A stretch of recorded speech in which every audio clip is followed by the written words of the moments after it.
Maayong gabi ug karong gabi una ang atong pagatun-an ay ang lugar nga giandam sa atong Ginoong Hesukristo para sa iyang binuhat. Dunay duha ka lugar nga giandam ang atong Ginoong Hesukristo para sa iyang kreasyon. Ang lugar sa impyerno ug ang lugar sa langit. Ang lugar sa langit mao kini ang lugar kung saan ang mga tawo nga masinugtanon kaniya, nagatuo kaniya ay dinhi niya ibutang kauban niya mismo.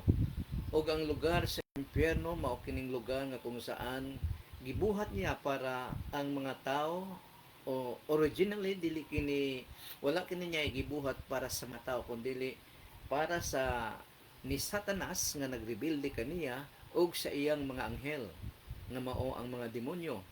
Pero kung ang tao ay nagpakademonyo, didto usab sila mahimutang ni anang lugar. So, ang akong gititle niini nga pagtulunan, the place of punishment of the non-Christians called hell or lake of fire. Nga kung saan atong matagpuan o atong mabasa sa Mark chapter 9 verses 42 to 48.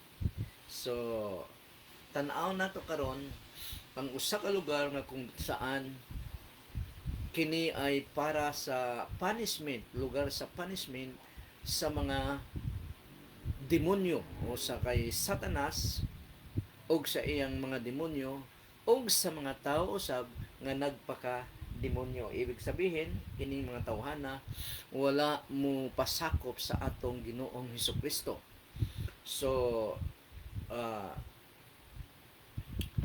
ang lugar sa punishment nga gibuhat sa Ginoo nga mao ang impyerno para sa iyang creation nga wala musunod kaniya ay dili kaayo makita nato nga dili kaayo ga i-preach sa mga kasimbahanan, sa mga pastor o preacher, maging ang mga pare, dili kayo nila ga i-preach. Pero ang pulong sa Ginoo nag-mention niini sa makadaghang higayon. Ang atong Ginoong Kristo mismo ang nag-mention niini sa makadaghang panahon. Siguro dili ni ga i-preach sa mga magtutudlo sa pulong sa Ginoo dahil murag gakulbaan ang mga tao dani gatkuan, gakahadlok ang mga tao ni ini kung ilang hunahunahon ang mahitungod sa impyerno dahil alam nila nga ang impyerno, ang ilang mindset pag impyerno ang hisgutan mao kini ang lugar sa kalayo, silot sa mga tao nga nagrebelde sa Ginoo nga mao ang lugar sa kalayo. So pero kung atong tanahon sa mga Bible, sa written word of God nga naa sa Biblia, sa nagkalaing-laing translation sa Bible, halimbawa sa King James Version or KJV, gibanggit kini ang gi-mention kining hell ay 54 times. 54 kahigayon nga ang hell atong mabasahan sa King James Version. Sa New King James Version, 32 times. Dahil nganong 32 naman lang dahil ang in KJV or New King James Version often keeps Hades and Sheol translated. Muning ang ubang translation nila ay Hades or Sheol. Sa NIV version, New International Version, 14 times. It usually translates Sheol as grave and Hades or Hades as reserving hell, mostly for Gehenna. Sa ESV naman, sa English Standard Versions, 14 times gihapon niya ni gibanggit din ni nga translation sa from Greek or from Hebrew or Greek to English version. So kung atong tan-awon ang creation sa atong Ginoong Dios walay daot or imperfection nga gibuhat ang Ginoong Dios sa tanan niyang creation.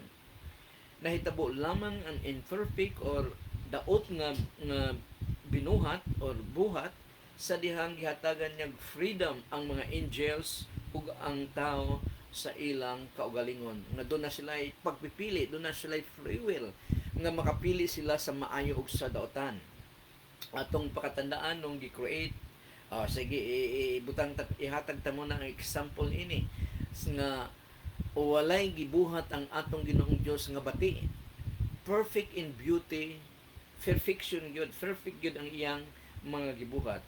Halimbawa sa Ezekiel chapter 28 verse 12, 14 o 15 mabasa nato ni ang hulagway ni Satanas, ni Lucifer, kung paano siya gibuhat sa atong Ginoong Dios. Matud pa sa verse 12 o sa kini ka figure of speech ni Lucifer, matud pa din tao pagbangutan tungod sa dangatan sa hari sa Tiro, og sulti siya nga ang Ginoong Dios nagingon kaniadto. Simbolo ka sa kahingpit. So si Lucifer daw ay symbol of perfection. Puno ka sa kaalam at hingpit ang iyang katahom, perfect in beauty. Mao na si Lucifer, mao na si Satanas nung gi-create siya sa atong Ginoong Dios. Kaso lang, matod pa sa verse 14, sa adlaw sa pagbutang ko kanimo sa tanaman sa Garden of Eden, sa tanaman sa Eden, gipabantayan ko ikaw sa usa ka anghel. Dito ka sa balaang bukid sa Dios ug naglakaw-lakaw ka taliwala sa mga bato nga naggilak-gila. Verse 15, walay masaway sa imong panlihok. Sukad sa walay masaway sa imong panlihok, sukad sa pagbuhat kanimo hangtod nga nakasala ka. Si Lucifer ay creation sa atong Ginoong Dios. Pero mipasok lamang ang dautan, ang imperfection ni Lucifer sa dihang nagkasala siya. Ibig sabihin nga wala mobuhat ang atong Ginoong Dios og imperfect, kundi perfection, kaso lang gihatagan niya free will si Lucifer sa pagpamili og sa maayo og sa dautan. So ang iyang gipili ay nagkaroon siya, nahimo siyang garbuso, nagkaroon siya ng prideful sa iyang pagka-perfection nga gusto na niyang mutupong o mulabaw pagani sa atong Ginoong Dios. Mao nang nahulog siya sa pagpakasala. Matod pa din giingnan niya ang tao, makahimo ka pagkaon or walay makasaway sa imong panlihok, sukad sa pagbuhat kanimo hangtod ka nakasala ka. So muling hulagway ni Lucifer nga perfect in beauty, nagit siya, simbolo siya sa perfection, nang siya ay gi-create sa atong Ginoong Dios. Tan-aw naman nato ang tao karon nung gi-create sa atong Ginoong Dios si Adam and Eve. Matod pa sa Genesis chapter 2 verses 15 to 17, mao ning giingon sa written word of God. Unyang gibutang sa Ginoong Dios ang tao sa tanaman sa Eden aron maoy mag-atiman og magbantay niini. So si Adam and Eve, pinakaulahi nga gibuhat sa atong Ginoong Dios. Bago niya gibuhat si Adam and Eve, ay mibuhat una ang atong Ginoong Dios sa ilang puloy-anan, ang Garden of Eden, nga kung saan kompleto ng tanan dito. O sila gipapuyo dito sa atong Ginoong Dios nga mag-manage lamang ni anang lugar, ang Garden of Eden. Sa ilang pag-manage, dili gani sila pawisan or singuton dahil managerial work ang ilang trabaho dito. Higo lang mag tanaw-tanaw sa creation sa Ginoo sa ilang lugar. Pero sa pagbuhat, sa pagbutang sa atong Ginoong Dios ni Adam and Eve sa maong lugar sa Garden of Eden, gihatagan sila og role sa atong Ginoong Dios. Verse 16, giingnan niya ang tao, makahimo ka pagkaon sa mga bunga sa tanamang kahoy sa tanaman, sa tanang kahoy sa tanaman. Gawas sa kahoy nga naghatag sa kahibalo, unsay maayo ug unsay dautan. Kun mukaon ka niini ni anang adlaw, mamatay kagayod.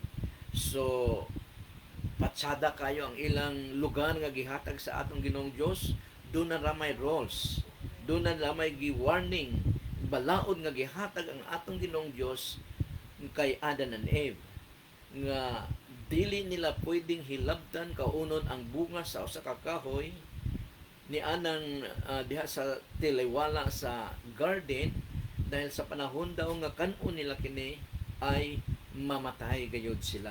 Matod pa din kun mukaon ka niini ni anang adlaw, mamatay kagayod. So mao nang giingon sa atong Ginoong Dios kay Adam. Gihatagan niya og free will sa ni Adam og Eve nga mopili sa ilang kagustuhan. Sundon ba nila ang sugo sa atong Ginoong Dios or dili? Subong pamalandungon dahil ang gisunod nila ang gisugo kanila, ang gisuggest kanila ni Satanas. Munang nagkasala sila. Matod pa din sa adlong ni anang adlaw mamatay gayud kamo kung mukaon kamo sa gidbawal ko kaninyong bunga ni anang nga kahoy sa nga naghatag sa kahibalo kung unsay maayo ug unsay daotan. Niya nang higayonan nahibal-an day nila kung unsay maayo ug unsay daotan. Mao nang hangtod sa atong kapanahonan karon sa kanaka ni Adam and Eve nga mga tao, ang kasagara gid ang ilang gipili ang normal nga daotan nga mga binuhatan tungod kay tungod sa wala pagpili niya sa atong Ginoong Dios, pagsunod sa atong Ginoong Dios.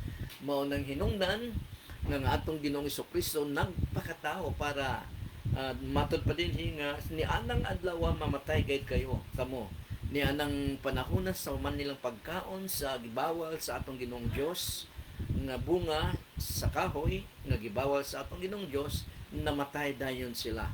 Unsa ang namatay kanila? Ang ilang espiritual nga part sa ilang kinabuhi. Kung saan ang espiritual mao kini ang magkunik kanila ngadto sa atong Ginoong Dios. Mabasa nato ni sa unahan dahil sa chapter 3 nung nakasala na si Adam and Eve, giingon dito nga sa hapon na milakaw ang atong Ginoong Dios miadto sa Garden of Eden.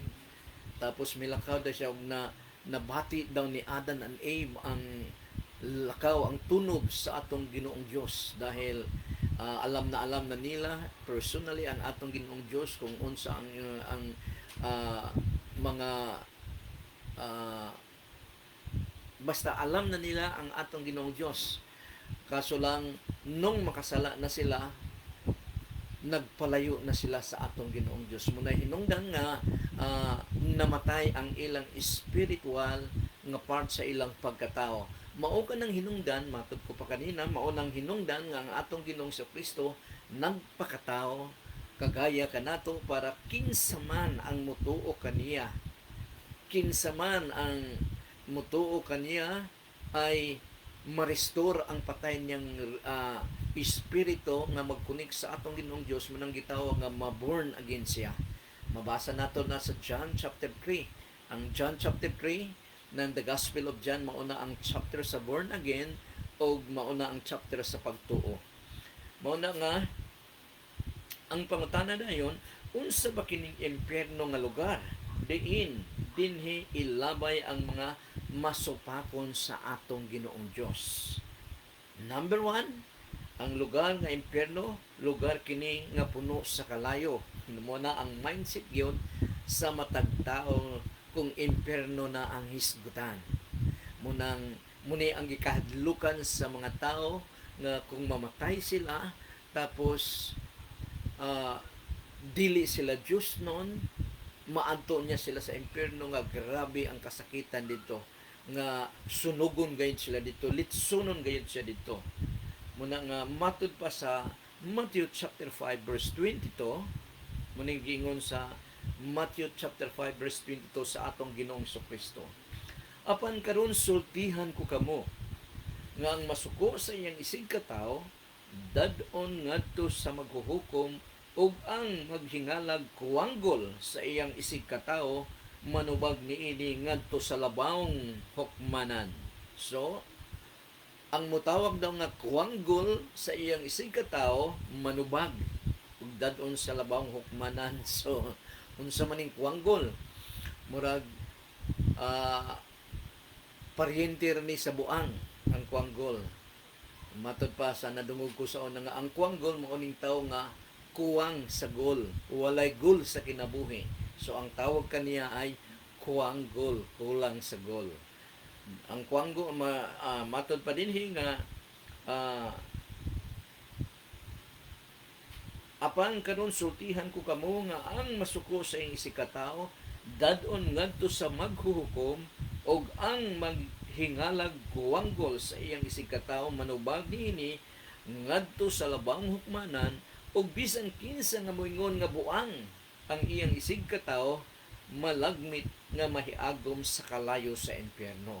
So atong makita dinhi nga bisan gani sa atong sinultian binantayan gid kini dahil magsulti ka lang sa imong sa laing tao nga buang matud pa dinhi mahiagom sa kalayo sa impyerno. So makita nato dinhi nga ang impyerno ay kalayo kini lugar sa kalayo. So mahiagom, malagmit nga mahiagom sa kalayo sa impyerno. Normal nga ang usa ka tawo pag nasuko ang iyang baba dayon ang masunod. So matud pa sa pulong sa Ginoo through Apostle Paul nga kung masuko ta bantayan gid nato atong baba nga dili magbigkas, dili mag-utter o magdeklara sa mga daotang mga pulong. So bisan ang atong sinultian kinahanglan gyud nga bantayan nato dahil pupwedeng mudala kini sa usa ka tawo ngadto sa kalayo sa impyerno. Matud pa sa atong Ginoong Kristo sa Matthew chapter 12 verses 36 to 37, sultihan ko kamo nga sa adlaw sa paghukom ang matag usa ka tawo mohatag unya og husay sa matag walay pulos nga pulong nga iyang gisulti. So matud ko pa kanina ang atong mga deklarasyon, ang atong pagpanulti bilang mga Kristohanon, bilang anak sa Dios, binantayan gid ni dahil sa pag-abot sa judgment day sa pagatubang nato sa atong Ginoong Dios, matud pa dinhi ang walay pulos natong pulong ay ihatag nato og husay sa atong Ginoong Dios. I-judge kita bisan pa sa atong mga sinultian. So muna nga daghang labi nagmasuko ang usa ka tawo ay pag masuko na gani siya sirit-sirit na dayang baba na anda na yung manggula ang makapatay sa iyang isig ka tawo isulit niya kana ihatag i-judge kana sa atong Ginoong Dios kung nganong gipanulti niya kana o ang atong mga gipanulti ay naka-record sa atong Ginoong Dios. Verse 37 ng Matthew chapter 12. Kaya ang inyong mga pulong mausab unya ang gamiton sa paghukom kaninyo aron maila kung kamo sad-an ba o dili. So daghan kay mga tao nga careless kaayo, careless word ni sa English sa ilang mga sinultian mo abot ang panahon nga pag-atubang nila sa atong Ginoong Dios ay ipakita sa atong Ginoong Dios ang ilang pagpanulti niini.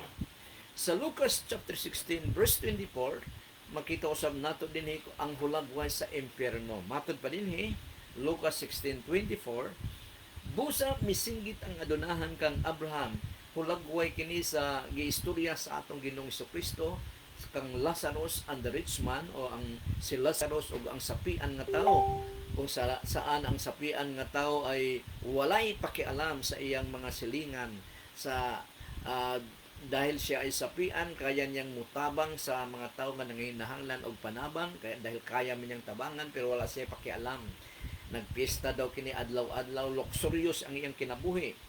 Og mao dining sa verse 24, busa misinggit ang adunahan pagkamatay na adto sa impyerno. Busa misinggit ang adunahan kang Abraham amahan ko, kaloy in town ako.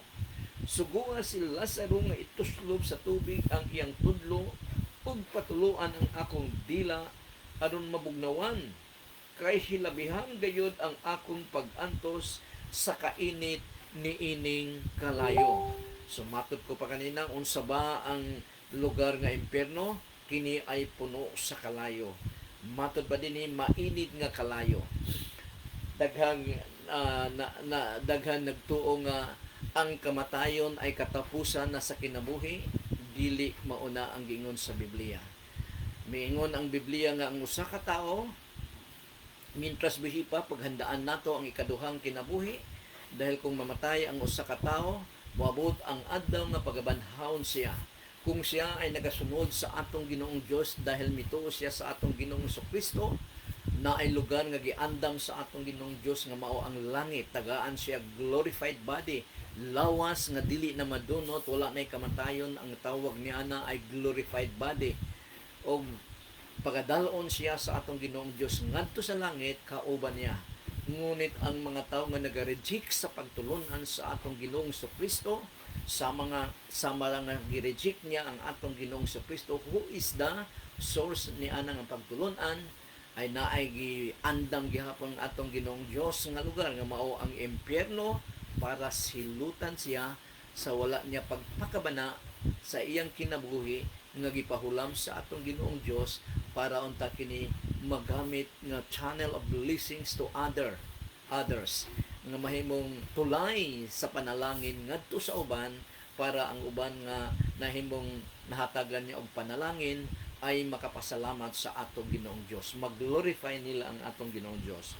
Muna nga matod pa dinhi sa tao nga naadto sa impyerno, sa kining sapian nga tao, hilabihan gayud ang akong pag-antos sa kainit ni ining kalayo. So grabe yun. Grabe nga silot.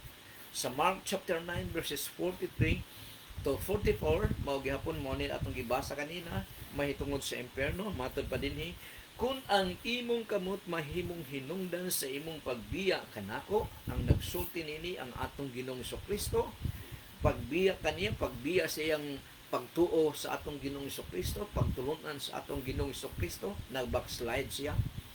Kung ang imong kamot mahimong hinungdan sa imong pagbiya kanako, putla kana.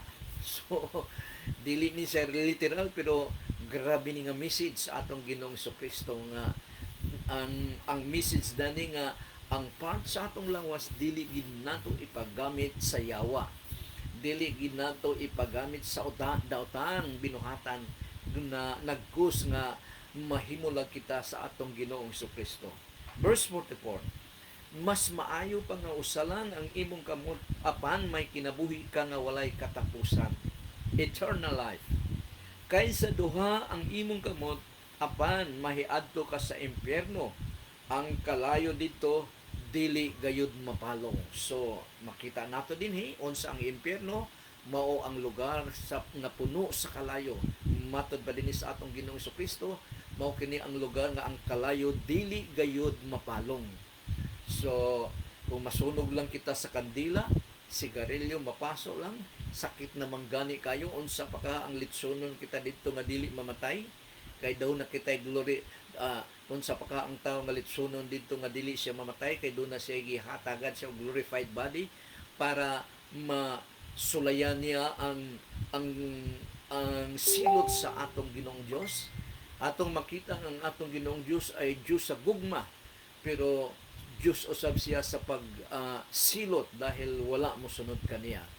Muna nga ang impyerno dili kini message sa pagpanghadlok, nakahadlok yun ang impyerno, message kini sa gugma, isip pag-andam, warning sa usa ka tawo nga dapat dili gid siya maadto ni anang lugar, dahil pagasilutan gayud siya hangtod sa kahangturan. So ikaduha, ang lugar sa impyerno kini ay lugar sa kangit-ngit, paghilak o pagbasol. So matod pa sa Matthew chapter 25 verse 30, og kining walay hinungdan na sulugoon, ilabay ngadto sa gawas diha sa kangit-ngit, didto maghilak siya og mangagot ang iyang ngipon. So kining kangit-ngit dinhi mao ning impyerno nga lugar, maghilak daw siya. So ang mga tao nga maadto sa impyerno, ilabay sa impyerno, bisag puno kini sa kalayo, kung ang kalayo hayag man kayo, pero mangit-ngit ambot unsa ni pag kuan ka, pero giingon dinhi nga puno nga ngit-ngit kini nga lugar, ug ang mga tawo nga na didto nga gisilutan sa Ginoo, maghilak siya ug mangagot ang iyang ngipon.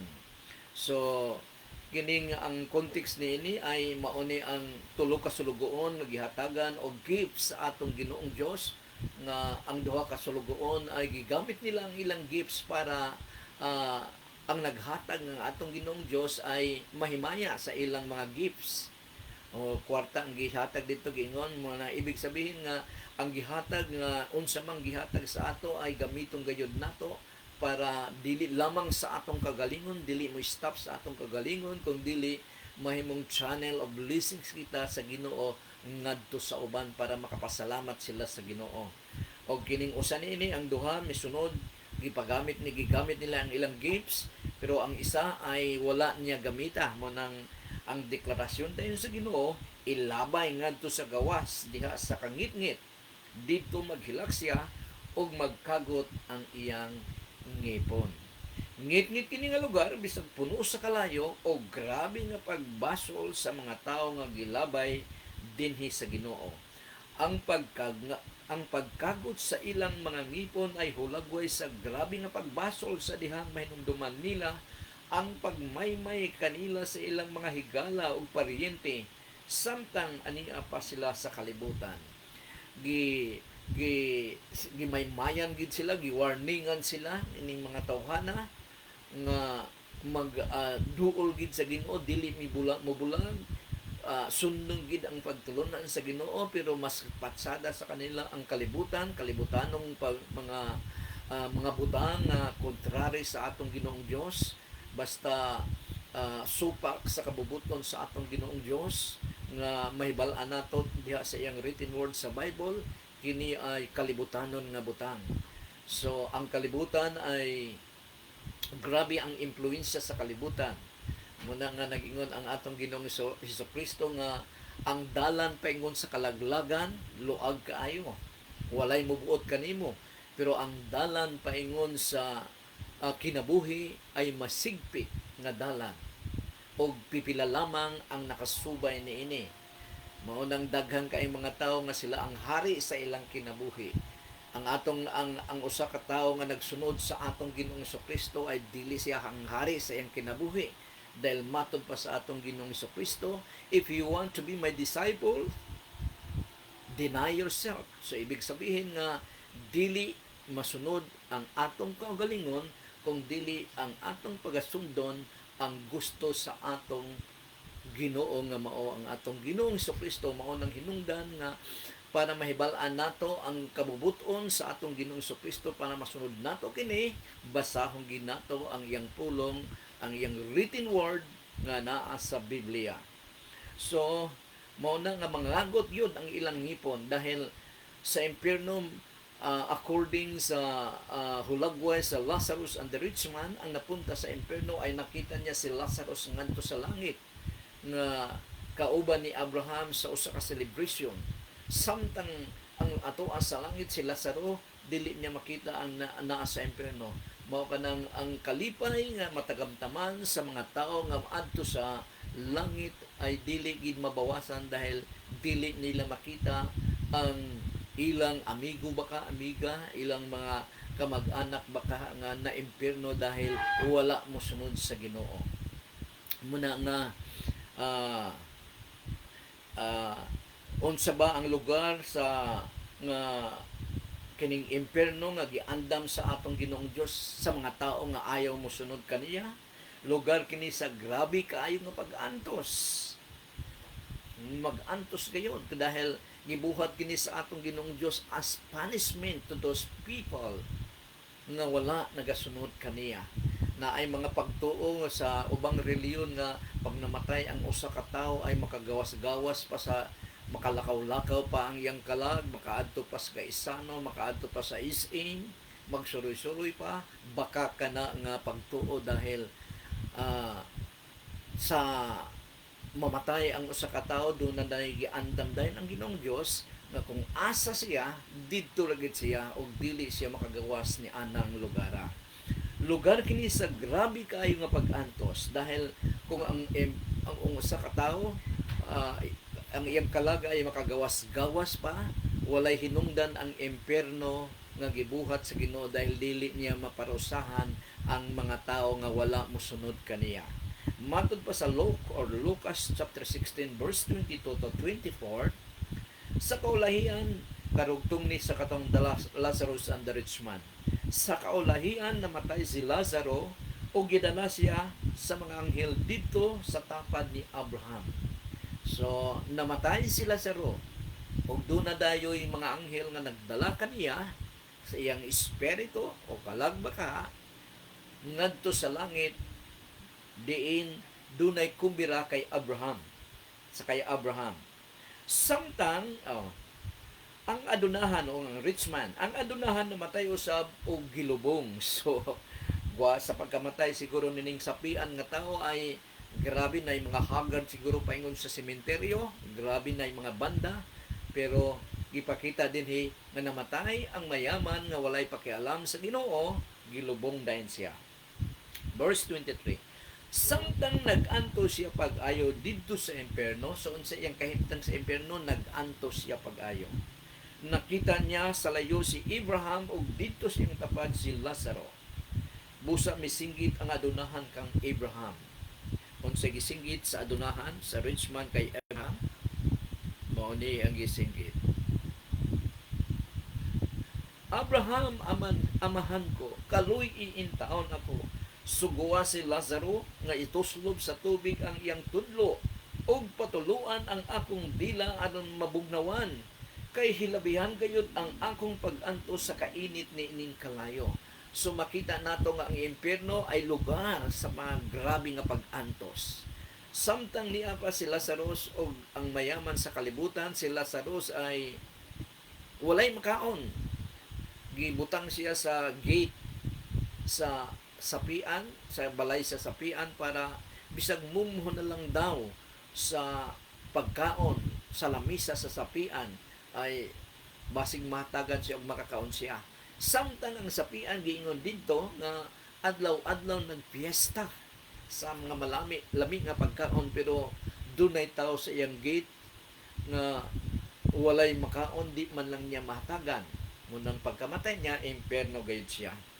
So makita nato din nga si Lazaro ay problemado siya samtang niya pa siya sa kalibutan, pero kini si Lazaro ay mituo gayud sa atong Ginoong Dios dahil nung siya ang gigamit ni ning mayaman nga kung pwede lang banhawon si Lazaro og paadtuon sa iyang 5 ka igsoon para masultian nga tinuod di ay do nag-impierno doon sa langit. So muna ang kulagway. So dinhi sa kalibutan ang sapian, ang si Lazaro ay desperado ang iyang kahimtang. Ngunit ang sapian ay hamugaoy kayo ng iyang kahimtang, luxurious day and night. Nagsulob pa daw sa mga halong mga damit, mga sinina. Pero pagkamatay nila, nagbaylo sila sa kahimtang. Si Lazaro ay giatiman sa mga anghel sa celebration, sa kumbira kay Abraham, samtang ang sapian ay nag-antos dito sa kalayo sa impierno. Grabe daw ang iyang pag-antos. So ikaupat, unsa ba ang lugar na impierno? Ang lugar kini nga lugar mao ang mga ulod ni ini nga lugar ay walay kamatayon. So gipakita dinhi sa atong Ginoong Kristo nga doon na day mga ulod dito nga dili ka kamatay bisag na ay kalayo. Bisag na ay kalayo, naggalakaw-lakaw lang sila. Daghang mga tawo nga kahadlok sa ulod, ngilngigan sila sa ulod. Ug ang ulod sa impierno ay dili ka kamatay. Matod ba sa Mark chapter 9 verse 47 to 48? Ug kun ang imong mata usab ang mahimong hinungdan sa imong pagbiya kanako nga dili na mutuo sa Kristohanong pagtulunan, biyaan na ang atong Ginoong Kristo, lugita ka na. Mas maayo pa nga mosulod ka sa gingharian sa Dios. Nga usara ang imong mata kaysa duha ang imong mata apan itambog ka man lang sa impierno, ilabay ka lang sa impierno. Ang mga ulod dito walay kamatayon ug ang kalayo walay pagkapalong. Yan nasa walay pagkapalong, pero ang atong gikuha din ang ulod sa impierno daw ay walay kamatayon. So nay ulod ay dito nga dili ka kamatay. Ang kinabuhi dito sa tao nga malabay sa impierno walay katapusan. Munang gingon na doon na sila glorified body, pero glorified forever silang i-distract sa Ginoo, dili sila matudas dito. Na ay religion nga ang tao daw nga malabay sa impierno ay maagnas lang daw dito, mahimong abog ug tapos na. Pero ang pulong sa Ginoo nagsulti nga ang impierno, ang silot sa impierno hangtod sa kahangturan. Mabasa nato sa Daniel, sa Old Testament, sa Daniel chapter 12, mabasa nato dito nga sa ulahing mga adlaw daw pagabanhawon ang tanang nangamatay.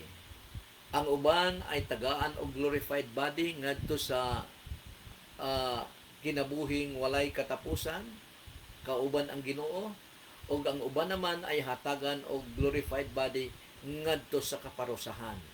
Mao gyapon na ang gisulti sa New Testament.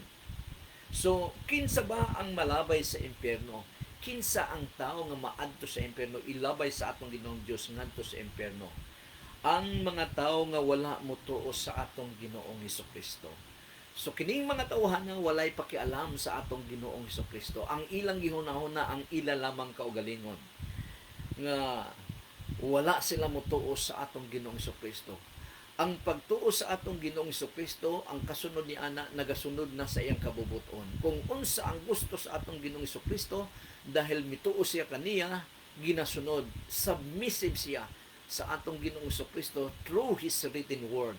Matod pa sa John chapter 3 verse 18, busa si bisan kinsa nga mutuo kaniya, kinsa kining kaniya si Jesus Christ. Ang nagistorya niini si Apostle John, the human author of the Gospel of John.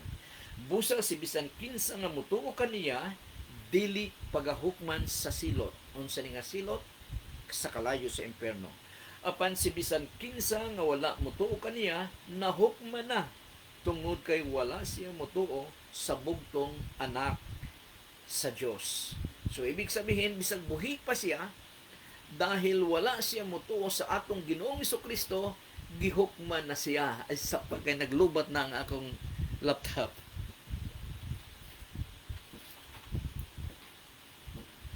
Naimpas ang akong laptop dahil milubat na. Para dili mag-brown out, isaksak ko muna. Okay.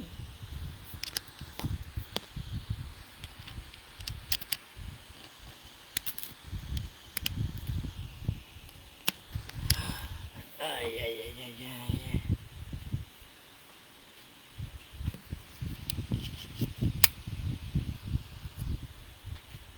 Yan. So, praise God. Sumatod pa din balikon ko, John chapter 3 verse 18. Busa si bisan kinsa nga mutuo kaniya, dili pakahukman sa silot. Apan si bisan kinsa nga wala mutuo kaniya, nahukman na tungod kay wala siya mutuo sa bugtong nga anak sa Dios.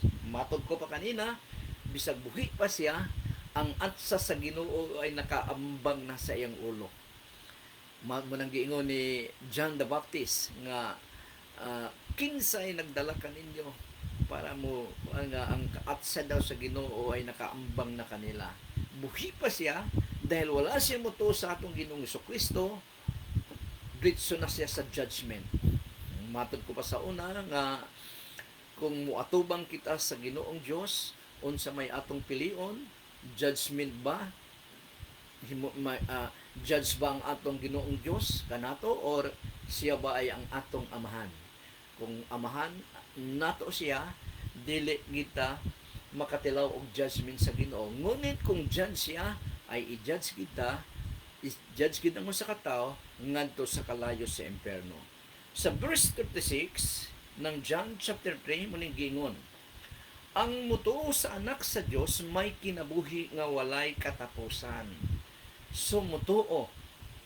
Kung ang usa ka tawo, matod ko pa kanina, kung ang usa ka tawo mutuo sa atong Ginoong Hesukristo, ang tawag ni ana ay tinuod nga Kristohanon. Munang tinuod nga Kristohanon dahil mituo siya og sa iyang pagtuo mo resulta kini sa pagsunod niya sa atong Ginoong Hesukristo. Mahimo din siyang disciple, on sibot pasabot na disciple, in other words, learner, tinun-an, nagatuon sa atong Ginoong Hesukristo nga mao na ang atong gibuhat karon, nagtuon sa iyang pulong. Ang mutuo sa anak sa Dios may kinabuhi nga walay katapusan, apan ang dili mutuman sa anak sa Dios dili gayud makaangkon sa kinabuhi nga walay katapusan. Magpabilin hinuon ang kaligotgot sa Dios kaniya, the wrath of God. Magpabilin kaniya, kaligotgot sa Dios, kapungot sa Dios, magpabilin kaniya. Nganuman, wala siya mutuo sa atong Ginoong Dios, sa atong Ginoong Kristo. So, unsa ang mga tao nga mailabay ngadto sa kalayo sa impyerno, sa lugar nga puno sa mga pag-antos, kadtong mga tao nga wala mutuo sa atong Ginoong Kristo. Bisan sila ay gitudluan na mahitungod sa atong Ginoong Kristo, gi-reject nila kini. Ang pagtulunan sa Kristyanismo sa atong Ginoong Kristo nagikan sa kanya. So kung gi-reject nimo ang pagtulunan sa atong Ginoong Kristo, gi-reject mo usab ang atong Ginoong Kristo mismo nga gigikanan niya ana nga pagtulunan. So kinsa pa ang malabay sa impyerno? So ang pinakamin kadtong wala mutuo kaniya. So sa words nga wala mutuo kaniya, daghan na ang nalangkuban ni ana nga mahimong pumasok sa wala pagtuo. Kung wala magtuo ang usa ka tawo sa atong Ginoong Kristo, ang gibawal sa Bible dili niya bali-balihon dahil wala man siya mutuo. So isa niini sa wala niya pagtuo ay tigpakaron ingnon og mangingilad siya. Tigpakaron ingnon plastic siya o mangingilad siya. Matud pa sa Matthew 23 verse 15, pagkalaot ninyong mga magtutudlo sa balaod o kabong mga parisiyo, mga tigpakaron ingnon, mupanaw kamo sa kadagatan o mga kayutaan aron pagkabig og tao. Og sa nakabig na siya, gihimo ninyo siya nga labi pang angay nga maimpyerno kay kaninyo. So nganong giingon ni sa atong Ginoong Kristo, ang makabig sa mga parisiyo ug sa mga scribes sa mga religion sa ilang pagtulunan sa una sa panahon sa atong Ginoong Kristo ay matudpan sa atong Ginoong Kristo, maimpyerno sila labaw pa kanila. Gihimo ninyo siya nga labi pang angay nga maimpyerno kay kaninyo. Kung ang nagkabig ay tigpakaron ingnon, ang iyang nakabig usab ay tigpakaron ingnon. Pero kung ang nagkabig ay buutan, ang iyang makabig mahimong buutan usab buliwat kaniya. Verse 33, mga bitin o mga anak sa mga bitin, unsaon man ninyo paglikay nga dili kamo kasilutan didto sa impyerno. So maunang kung ang usa ka tawo tigpakaron ingnon, pakitang tao lang, bakakon, kandidato siya sa impyerno. So hangtod kanus aba manatili o magpabilin ang malabay nga tao ngadto sa impyerno sa walay katapusan. Sa walay katapusan, dili na gid siya makalingkawas sa lugar nga giandam sa atong Ginoong Dios sa mga tao nga nagrebilde kaniya. Matud pa sa 2 Thessalonians chapter 1 verse 8 ngadto sa 9, sa iyang palibot may nagadilaab nga kalayo, palibot sa atong Ginoong Kristo ang gisgutan dinhi. Dinhi gipakita ni Apostol Paul ang pagbalik sa atong Ginoong Kristo sa iyang second coming. Sa iyang palibot may nagdilaab nga kalayo ug silutan niya ang mga tao nga wala mo ila sa Dios. Kinsay silutan sa atong Ginoong Kristo ang mga tao nga wala mo ila sa Dios. Ikaduha, ug wala mo tuman sa maayong balita, wala mo sunod, walay pakialam sa maayong balita. Unsa man ning maayong balita? Ang mahitungod sa atong Ginoong Kristo ug ang Ginoong Kristo mismo nga mabasa nato sa iyang written word, sa iyang Biblia.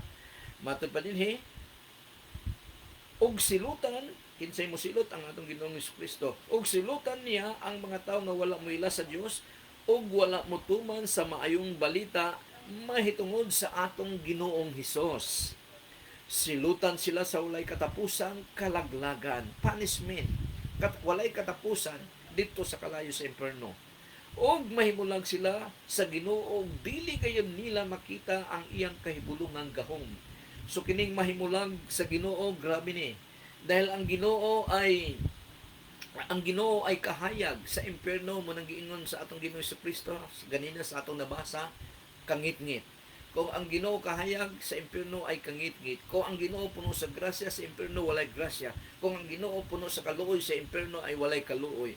Kung ang Ginoo ay source of joy or happiness sa atong kinabuhi sa impierno walay kalipay dahil nagahilak daw ang mga tao nga malabay ngadto sa kalayo sa impierno. Sa Revelation chapter 14 verses 9 to 13, gihulagway din sa Ginoo ang mahitungod sa coming tribulation nga mahitabo sa kalibutan. Mga kalisdanan nga grabe para makita kung kinsa ang tinuod nga Kristohanon o kinsa ang dili tinuod nga Kristohanon o silutan usab sa Ginoo ang mga tao nga wala motuo kaniya. Matod pa sa Revelation 14 verse 9, may katulong anghel nga misunod usab og miingon sa makusog nga tingog. Ang tanan nga nagasimba sa mananap, muning Antichrist kining mananap, the beast ang sa English ni. Ang misimba sa mananap o sa iyang rebulto o nagpamarka sa marka sa mananap diha sa ilang agtan o sa ilang kamot, makatagamtam gayod sa kapungot sa Dios. So kining pagpamarka, figure of speech niyon sa man, basta misunod ka sa Antichrist, ang usa ka tawo misunod sa Antichrist o naghatag siya og katungod para mahimo siyang panag-iya sa Antichrist, matod pa din sa Ginoo, makatagamtam gayod sa kapungot sa Dios. Og silutan gayud sila pinaagi sa nagdilaab nga asupre samtang nagatanaw ang mga anghel sa Dios og ang karnero. So paano siya silutan? Dito sa nagdilaab nga sa lake of fire. Lake of fire. Nagdilaab nga asupre samtang nagatanaw daw ang mga anghel sa Dios og ang atong Ginoong Hesukristo og ang karnero. Verse 11, ang aso sa kalayo nga mopaantos kanila nagapaibabaw sa walay katapusan. Kanus ani? Walay katapusan. Adlaw o gabi, wala gayoy hunong ang pag-antos ni antong mga nagasimba sa mananap og sa iyang rebulto og nagpamarka sa ngalan sa mananap. Sumuna ang hulagway sa singot sa mga tao nga maadto sa impierno or sa lake of fire. Verse 12, ito ang challenge dayon, ito ang sugog, challenge sa atong Ginoong Dios. Busa kamo nga mga katawhan sa Dios, kinsa ning katawhan sa Dios, mga Kristohanon. Busa kamo nga mga katawhan sa Dios nga nagatuman sa iyang mga sugo o nagatuo kag Hesus, kinsa ang katawhan sa Dios, nagatuman sa sugo sa atong Ginoong Dios o nagtuo sa atong Ginoong Hesukristo, nagasubmit sa kabubuton sa atong Ginoong Hesukristo. Busa kamo nga katawhan sa Dios nga nagatuman sa iyang mga sugo ug nagtuo kang Hesus, kinahanglan nga magmainantuson kamo. So unsa ang giingon dinhi, unsa ang challenge, unsa ang gisugo sa Ginoong Dios, magmainantuson ang usa ka Kristohanon. Daghan mga Kristohanon nga ayaw magantos bisan sa mga kasimbahanan sa adlaw ng Domingo dinhi sa syudad. Kung walay kuryente, mureklamo na dayon kay kuan bisag naa sa service sa buluhaton sa Domingo, pag maop ang kuryente, mureklamo dayon, grabe nga reklamo dayon, walay pag-antos. So munang hinungdan nga ang mga misyonero nga mga Kristohano nga dito sa mga bukid ay layo ra kayo ang mga Kristiyan nga niya sa syudad. Dahil ang naa sa bukid ay nag-antos antos na sila og binaklaya. Dinhi sa syudad, bisag wala pa'y kilometro, tunga lang sa kilometro, 500 meters kalayo ay mosakay na sa sakyanan, kay daghan sakyanan dinhi. Pero dito sa bukid, napulo ka kilometro, 5 ka kilometro, baklayong gina para lamang maka-appeal sa buluhaton sa Ginoo. Muna nga, ang giingon din sa atong Ginoong Dios, magmainantuson ang mga Kristohanon. Dahil doon na gayoy pag-antos sa atong kinabuhi. We must be trained na sa pagka-mainantuson para moabot ang mga pag-antos, dili ta manibago, dili ta mabag-uhan dahil na-train na ta sa pag-antos. Verse 13, humani anto may nadungog ako nga tingog gikan sa langit nga nagaingon, isulti kini. Sukat karon bulahan na ang mga nangamatay nga anaa sa Ginoo. Og mitubag ang Espiritu Santo tinuod kini, makapahulay na sila sa ilang mga paghago o kasakit. Sa buluhaton sa Ginoo dunay mga paghago o dunay mga kasakit. Pero unsay sumunod niini nganong makapahulay na sila kay madawat na nila ang ganti sa ilang mga binuhatan nga maayo. After hardness of life, troubles of life, pag-antos sa kinabuhi, ang ihatag sa atong Ginoong Dios sa mga matinud-anon nga Kristohanon ay ganti, reward. So there, sa graduation sa usa ka Kristohanon, it's rewarding time.